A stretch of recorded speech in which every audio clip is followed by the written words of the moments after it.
Halo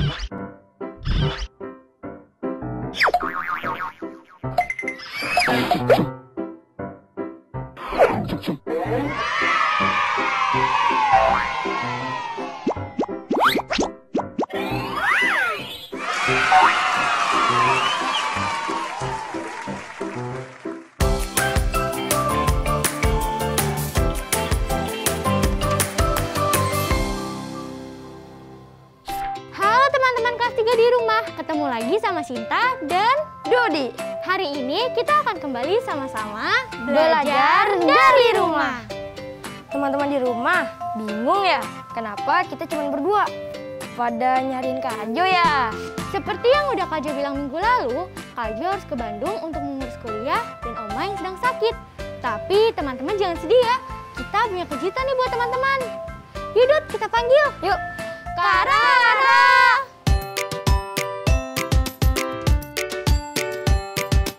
Hai Sinta, hai Dodi, selamat pagi. Pagi Kak!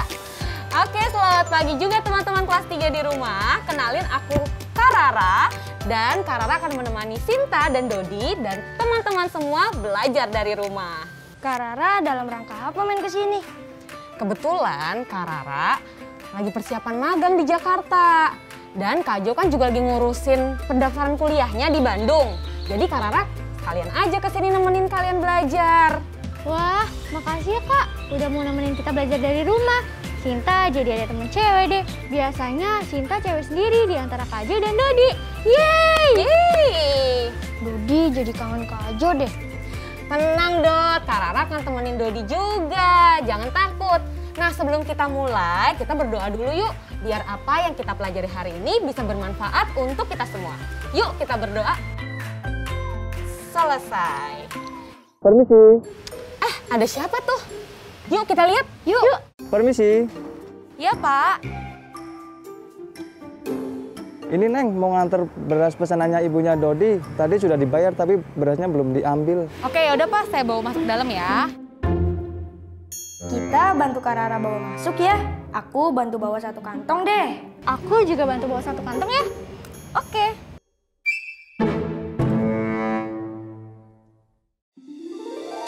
Makasih ya Pak. Sama-sama Neng.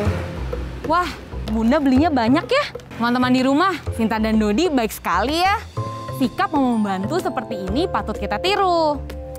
Oke, Dodi bawa yang kecil, Sinta bawa yang kecil, Karara bawa yang besar ya. Yuk kita bawa ke dalam. Yuk.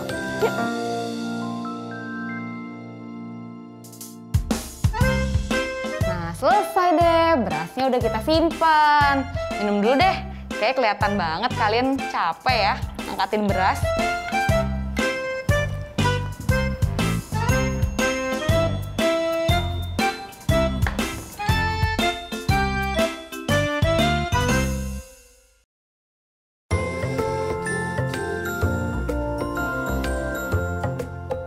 Lumayan pegel juga ya ngangkatin beras. Wah, lelahnya kita membawa beras tadi nggak ada bandingnya sama para petani yang selalu menanam padi di sana. Oh ya, Karara tahu gimana para petani menanam padi. Tahu dong, kan Karara kuliahnya jurusan pertanian. Sekarang aja Karara ke Jakarta juga mau magang di perusahaan bidang pertanian. Nah, tapi bertaninya di atap-atap gedung tinggi di Jakarta. Wah, menanam padi di atas gedung tinggi. Keren! Petani itu nggak cuma menanam padi loh. Banyak jenis tanaman lain yang bisa ditanam sama mereka. Wah, ceritain kita dong Kak. Petani itu gimana sih? Dengan senang hati, kita cari tahu lewat membaca ya. Bacaan kali ini tentang pertanian. Nanti Sinta, Dodi, dan teman-teman di rumah akan mendapat pengetahuan tentang bertani dari bacaan ini. Ayo Kak, kita membatik. Ayo teman-teman di rumah ikut membaca sama-sama ya. Bacanya dengan nyaring. Yuk kita membatik. Membaca itu asyik. Kali ini kita akan membaca tentang keseharian petani.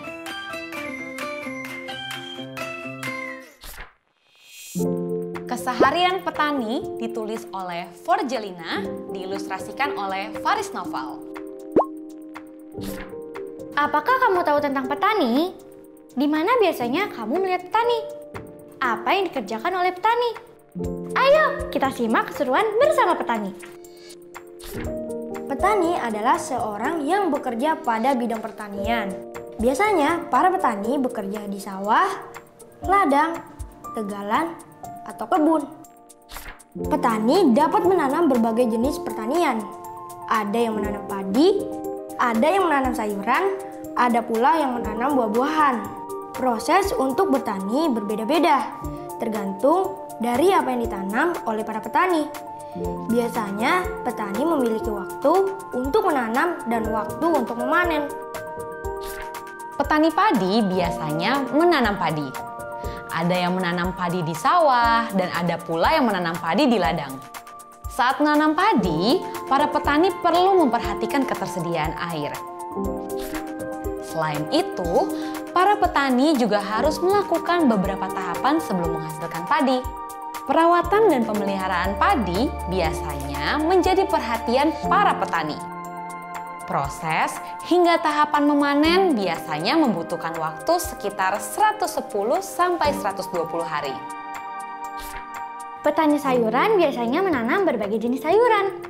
Para petani sayuran menanam bibit sayuran di lahan kering seperti di ladang atau kebun. Ada jenis sayuran yang dapat dipanen dalam waktu singkat, sekitar 25 hari sampai 90 hari.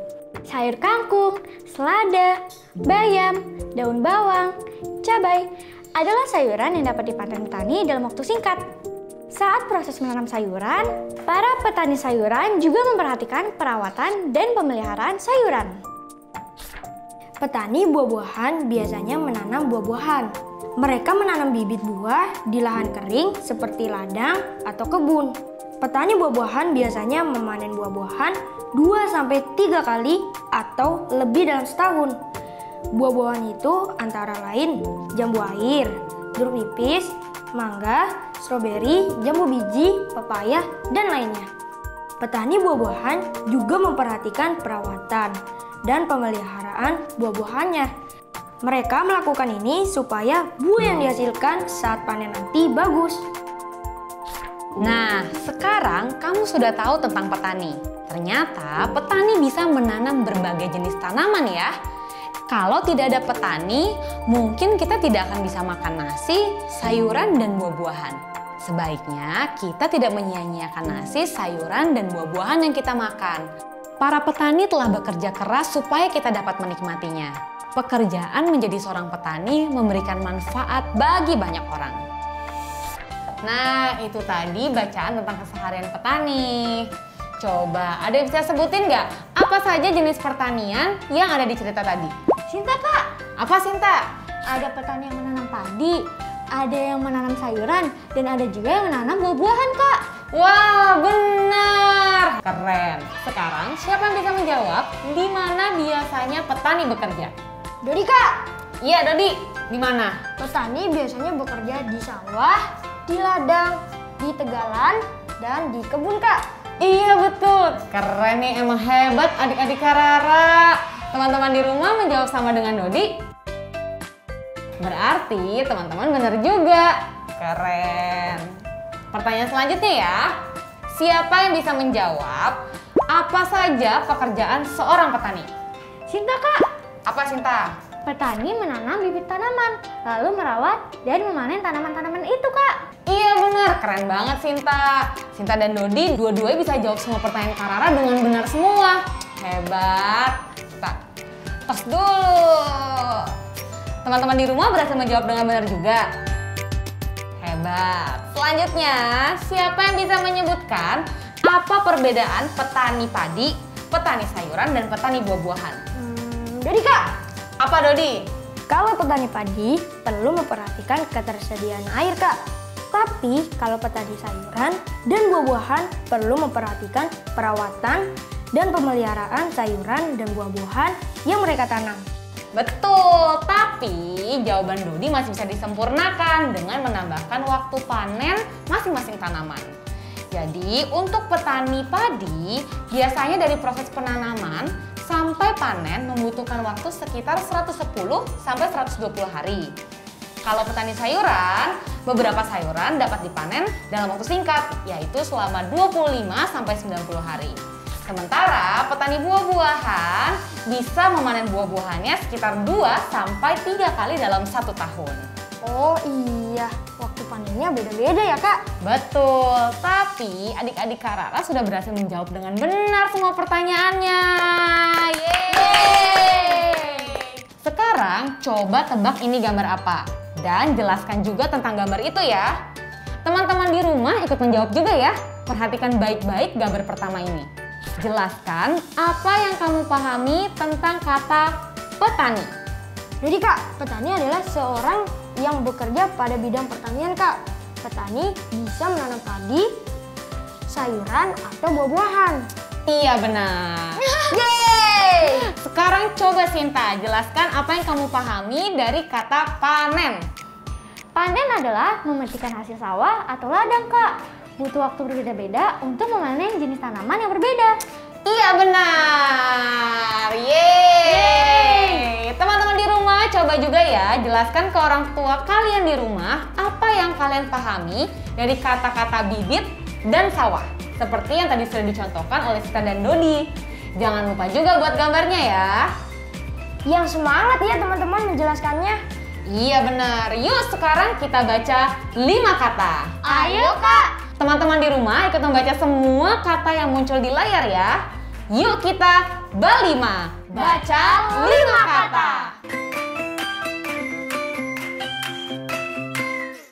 Oke, di tangan Kak Rara sudah ada kertas bertuliskan 5 kata. Nanti kita sama-sama baca dengan nyaring ya. Teman-teman di rumah ikut membaca setelah Kak Rara baca juga ya. Lakukan. Lakukan. Siapa? Siapa? Mungkin. Mungkin. Menjadi. Menjadi. Makan. Makan. Yeay!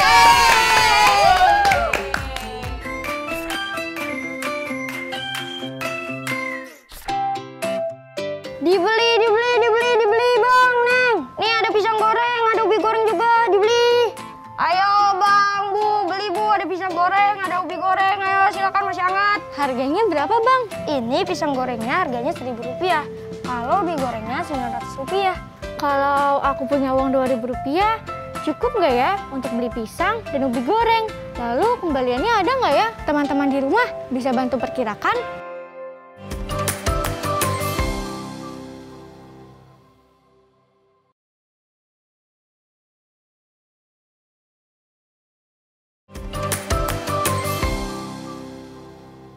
Gimana teman-teman? Apakah uang kas Sinta cukup untuk membeli keduanya atau tidak?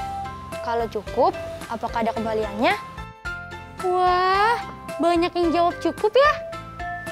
Dodi juga perkiraannya cukup Kak, malah ada kembaliannya. Coba jelaskan alasanmu, Dot. Harga pisang goreng Rp1.000, harga ubi goreng Rp900, mendekati Rp1.000. Jadi jika Kak Sinta membayar dengan uang Rp2.000, uang Kak Sinta cukup. Malah ada kembaliannya karena harga ubi goreng kurang dari Rp1.000. Iya, benar. Alasan teman-teman di rumah sama dengan alasan Dodi. Hebat! Kak Rara, mau bantuin Dodi ngerjain tugas nggak? Boleh. Mana coba tugasnya? Aku bacain ya. Petani memerlukan perlengkapan alat bertani. Alat semprot elektrik harganya Rp575.000. Cangkul harganya Rp95.000. Singkal bajak harganya Rp75.000. Pelubang plastik harganya Rp50.000.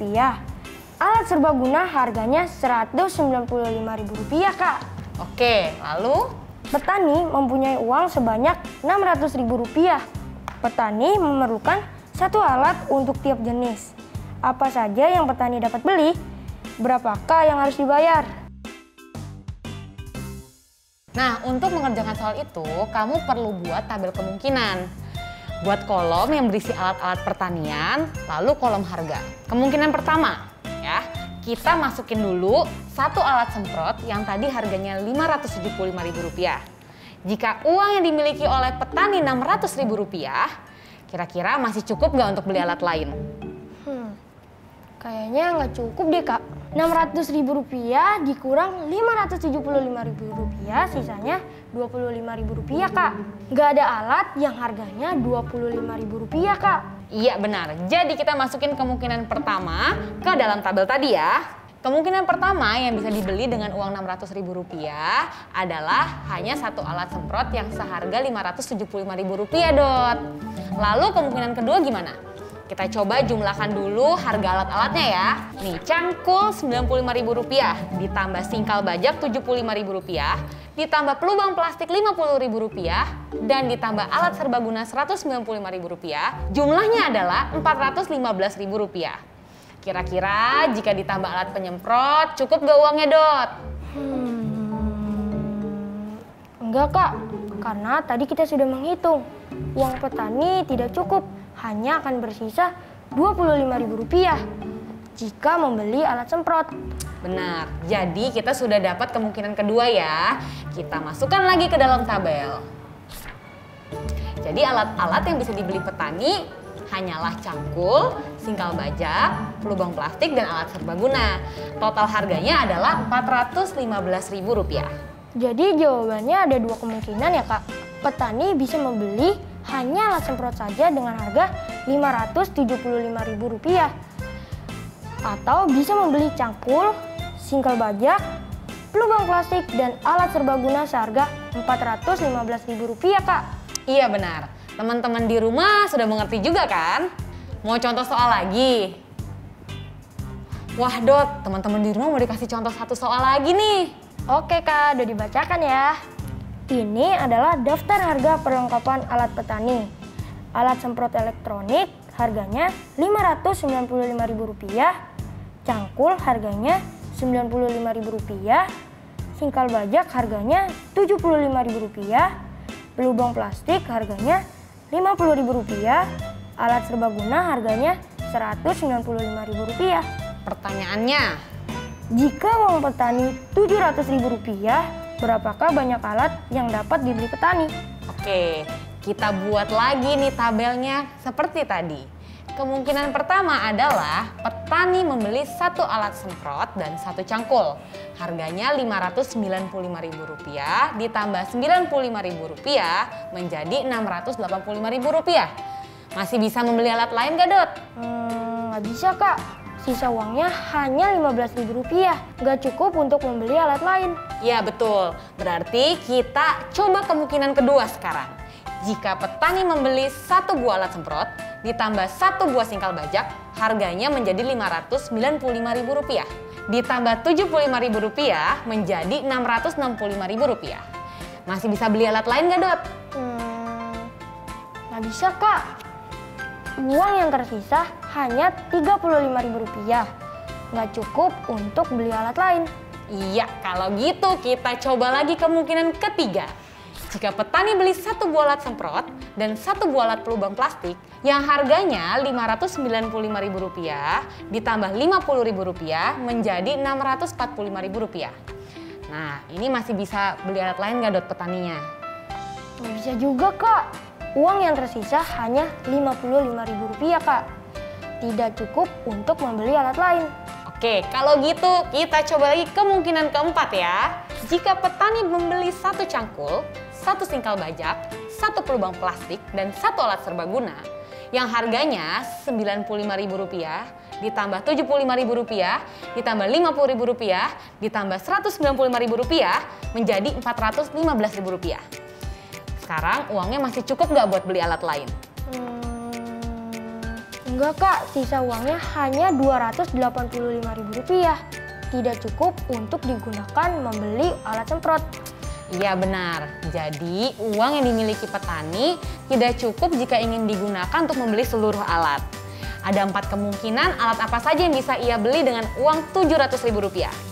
Jadi petani bisa memilih salah satunya. Gimana, Dodi sudah mengerti? Sudah, Kak. Bagus, kalau gitu sekarang coba kita ajak teman-teman di rumah untuk berlatih soal lagi yuk. Ayo kita berlatih. Dengan berlatih kita akan semakin terlatih. Oke, Dodi dan teman-teman kelas 3 di rumah, perhatikan daftar harga pupuk berikut ini. Harga pupuk hebat adalah Rp175.000. Harga pupuk organik adalah Rp240.000. Harga pupuk manjur adalah Rp185.000 dan harga pupuk asli adalah Rp205.000. Jika petani mempunyai uang senilai Rp800.000, apakah ia dapat membeli 4 jenis pupuk? Jelaskan. Kak Rara beri waktu 10 detik lagi ya untuk menjawab.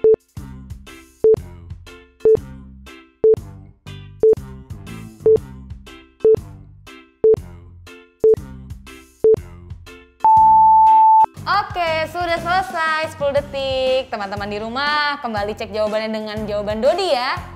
Ayo Dot, apa jawabannya? Jika dijumlahkan seluruh pupuk harganya menjadi Rp805.000. Uang petani senilai Rp800.000 tidak cukup untuk membeli 4 jenis pupuk. Iya benar. Teman-teman di rumah berhasil menjawab sama dengan jawaban Dodi? Wah, hebat! Oke, hari ini kita udah belajar apa aja nih? Mengetahui pekerjaan petani, Kak. Apa saja jenis pertanian?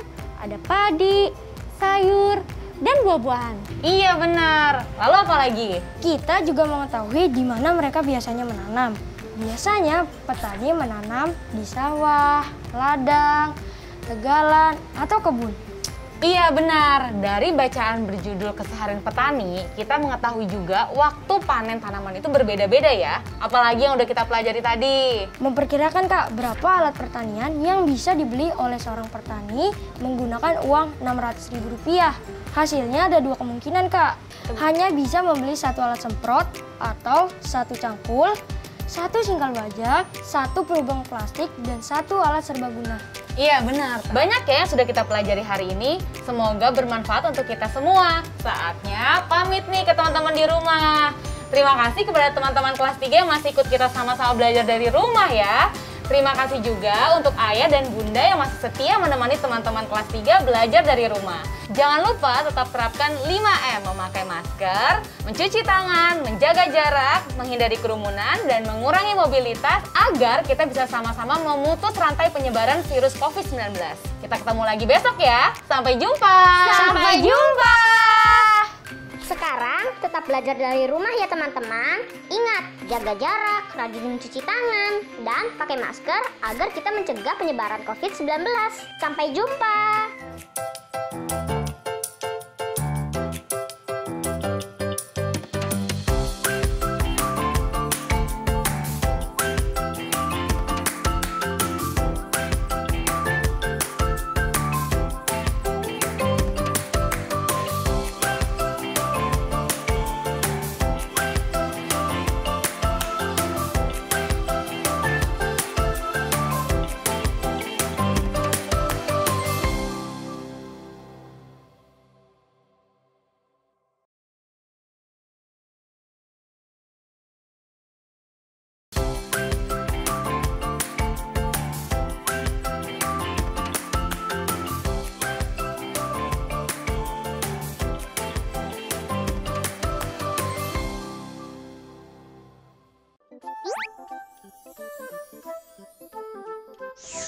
Halo sahabat Dikbud, di masa kebiasaan baru seperti sekarang ini, ingat selalu pesan ibu. Keluar rumah kalau penting saja ya nak, ingat untuk selalu 3M. 3M itu mudah dilakukan dan bisa mencegah penyebaran virus corona. Menggunakan masker, mencuci tangan dengan sabun dan air mengalir, menjaga jarak. Sahabat Dikbud, kalau kamu sayang keluarga, jangan bawa virus ke rumah ya. Ingat pesan ibu, ingat 3M.